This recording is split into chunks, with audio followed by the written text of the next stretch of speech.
안녕하세요, 여러분. 지난주 주간 요약에서 우리가 채권 얘기를 했었는데 그 이후로도 채권이 계속 이슈가 되고 있어요. 그래서 오늘은 채권만 따로 떼서 얘기를 해보겠습니다. 왜 채권 수익률의 움직임이 무서운가? 그리고 특히 왜 지금의 이 환경 하에서 무서운가? 이 얘기를 해보겠습니다. 자, 미국 시간으로 목요일에 미국 국채 수익률이 2007년 이래 최고치에 도달했습니다. 수요일에는 2008년 이래 최고치 찍었습니다. 그런데 그 다음 날인 목요일에도 또 상승을 한 거예요. 그래서 10년물 국채 수익률이 수요일에는 4.258%, 그리고 목요일에는 4.307%로 올랐습니다. 이쯤이에요. 그래서 2008년 이래 가장 높다. 그 사이에도 높았던 때가 있습니다. 여기도 있고 여기도 있고 이때도 좀 높았다고 볼 수 있죠. 이 수익률이 높으면 굉장히 안 좋은 건가?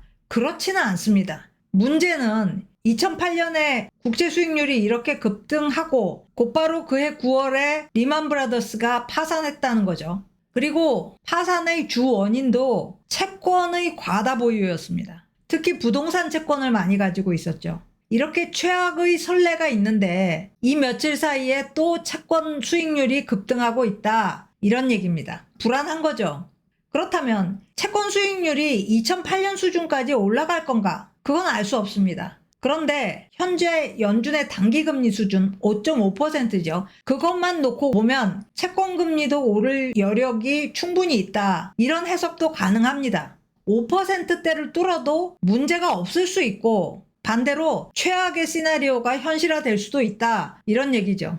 요즘 채권금리 오르는 것을 보면 뭔가 석연치 않다 이런 느낌이 많습니다. 초기에는 미국 경기가 좋아서 10년물 금리가 오른다 이렇게 해석을 했거든요. 그런데 점점 그게 아닌 것 같기도 하단 말이죠. 자, 연준이 금리 인상을 곧 멈출 것 같습니다. 그렇지 않을 거라고 얘기하는 사람도 많지만 일단 이 파란 그래프가 11월 연방기금금리 선물입니다. 3월 지역은행 사태 때 한번 급락을 했었고요. 그 뒤로 올랐습니다. 그런데 7월에 실제로 연준이 금리를 25bp 올렸는데 그럼에도 불구하고 펀드레이트 선물은 그대로예요. 그러니까 이거보다 더 오르지 않을 거다라고 판단하고 있는 겁니다. 올해 금리 인상을 중단할 걸로 예상하고 있는 거죠. 그런데 그렇게 예상하면서도 왜 채권금리는 계속 오르는 걸까? 채권금리, 채권 수익률 200일 이동평균선을 보면 계속 우상향하고 있습니다. 이게 무슨 말인가? 아까 말씀드린 것처럼 이 정도 부분은 미국 경기가 좋아서 오른 부분입니다. 하지만 계속 오르고 있다는 건 좀 이상하다. 이건 결국 인플레가 지속될 거라는 얘기 아닌가? 이런 의심이 들게 해요.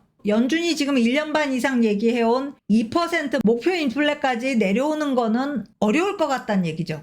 그래서 장기 채권 금리가 오르고 있다. 이런 말인데 자, 다음 주 8월 24일부터 6일까지 사흘 동안 잭슨홀에서 연준이 각국 중앙은행 인사들 그리고 이코노미스트들을 초대해서 컨퍼런스를 엽니다. 올해 주제는 글로벌 경제의 구조적 변화예요. 이 구조적 변화 중에 중심에 있는 것이 인플레입니다. 인플레 2% 이하는 과거지사가 되는 거 아니냐. 이제는 다른 목표를 세워야 되는 거 아니냐. 이게 활발하게 논의가 될 거예요. 아마 모르기는 해도 정치적 함의도 있을 겁니다. 우리도 그거에 대해서 한번 주목해 볼 거고요. 어쨌든 지금 현재 이 채권 금리에 대해서는 확실한 해석을 못하는 게 가장 불안한 겁니다. 분명히 연준이 금리를 더 이상 올리지는 않을 것 같은데 왜 채권 금리 오르는 거지? 여기에 대한 시원하고 명쾌한 답을 못 내린다는 거죠. 자, 그리고 또 불안한 이유들이 많습니다. 근본적으로 채권 시장은 흔들리면 안 되는 시장이에요. 그럼에도 너무 자주 흔들리죠. 채권 시장은 무시무시한 시장입니다. 왜냐? 세계에서 제일 큰 시장이기 때문이에요.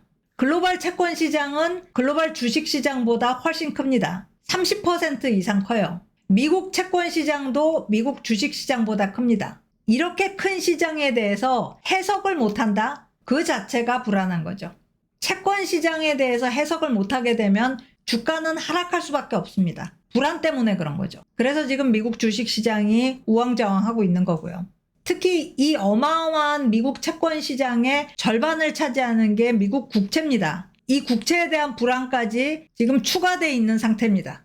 자, 또 다른 불안 요인. 채권은 은행보다는 비은행에 의해서 움직입니다. 보통 섀도우뱅크라고 얘기하고요. 아니면 난뱅크라고 부르죠. 비은행들이 어떤 식으로 채권에 개입하는가? 채권은 발행자가 있으면 인수자가 있습니다. 그런데 이 인수자가 채권에 투자하는 사람들은 아니에요. 국채다. 그러면 정부가 발행자고요. 인수자가 입찰을 통해서 그 채권을 인수합니다. 그리고 이 채권을 투자자에게 1차 판매를 하는 거죠. 이때 채권의 거래가 일어나는 겁니다.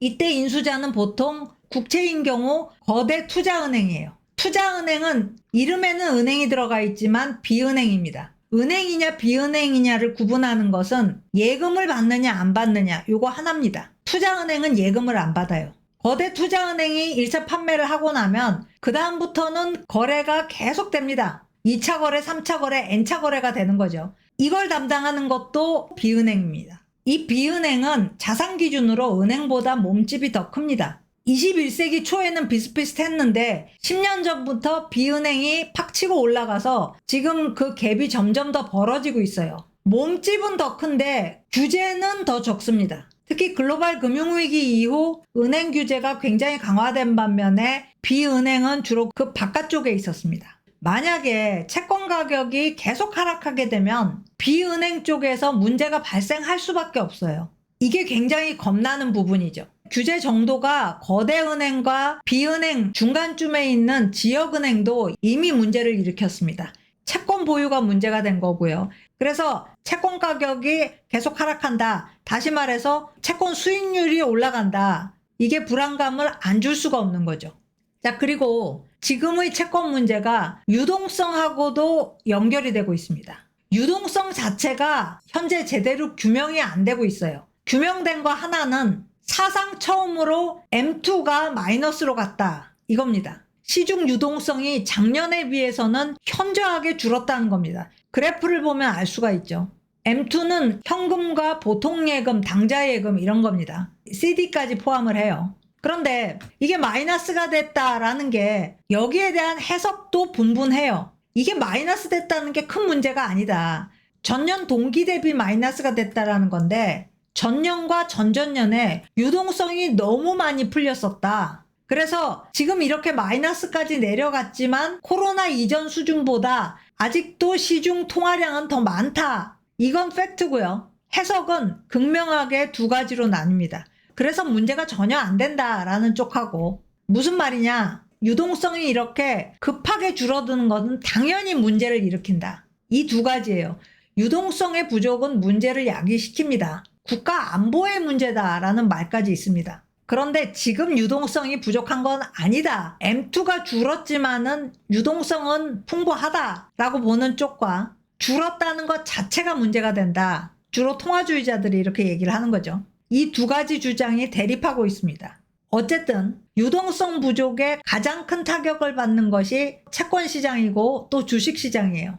최근에 발행된 30년물이 흥행을 잘 못했다. 여기에 시장이 겁먹은 것도 이거 혹시 유동성 부족 아니냐 그렇게 생각했기 때문이죠. 실제로 유동성이 부족하냐 그렇지 않느냐를 떠나서 심리적으로는 유동성에 대해서 상당히 불안해 있는 상태입니다. 자, 마지막으로 우리나라와도 밀접한 관계가 있는 환율입니다. 미국 국채 수익률이 상승하면 세계 도처의 돈이 미국으로 몰려듭니다. 그러면 달러의 상대적 가치가 올라갈 겁니다. 강달러도 문제가 되고 자국으로부터의 자금 유출도 문제가 됩니다. 작년부터 각국은 환율 불안에 시달렸는데 또 이 국면으로 들어갈 수 있다. 이런 얘기가 될 수 있어요.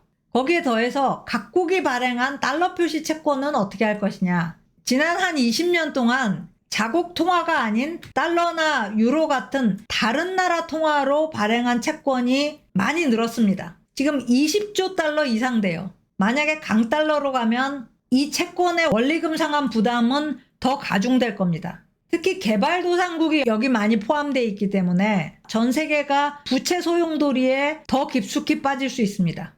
자, 이 모든 문제가 폭발하지 않고 끝날 수 있어요. 저는 그 가능성이 더 높다고 봅니다. 하지만 불안한 거는 불안한 거죠. 특히 지금은 불안감의 정도가 상당히 높은 거 아닌가 이렇게 보여집니다. 자, 오늘 스캔 여기까지입니다. 고맙습니다.